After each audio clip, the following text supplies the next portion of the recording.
Iresaka ny makasika ny tontolo iainantsika manomboka eto satria dia manana fanampanazavana momba ilay fametrahana ivitoerana manokana asiana ireo fako na déchets radioactifs ihany koa ny ministry ny indostria sy ny fampiroboroboana ny sehatra tsy miankina. Isan'ireo ministera fito voakasika ity raharaha ity izany ministera izany nambarany ary fa tsy misy tokony atahorana sy mampanahy raha ny momba azy ity fanampanazavana.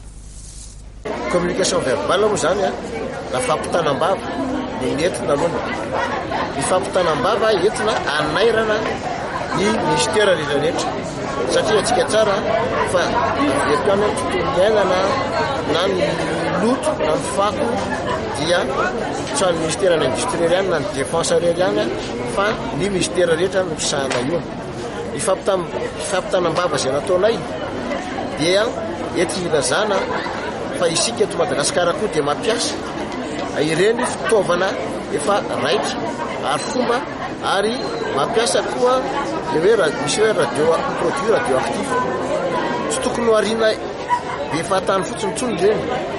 Amintsika amin'ny teny zao misy olona mikirakira ireny amin'ny hopitaly tsy fantany koa fa mety cancérigène ireny. Zany rehetra zany no natao mba hafana rehefa avy eo mandinika na hanao lalàna na hanao décret didim-panjakana tsika zany na didim-pitondrana arrêté ahafahantsika mamoaka lalàna vaovao ahoana fomba anarina izy ireny aizy izy ireny tokony ampimina tsara mba hiarovana vahoaka malagasy. Eto dia tiako no milaza fa tsy hoe anao any Madagasikara ho zordirany hafa isika fa isika malagasy kosa nanangana zordira ny lototsika aloha raha tsy vitatsika ny miaro atsika malagasy tsy afaka isika iteny fa hoe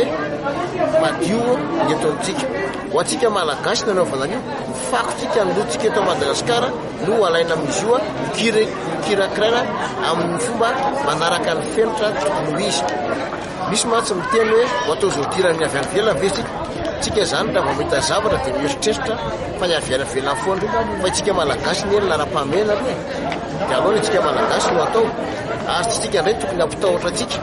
fa matory eny atao dia zay masoa ho atsika tsy ho an'ny vahoaka ray manontolo no ataontsika ao anatin'izany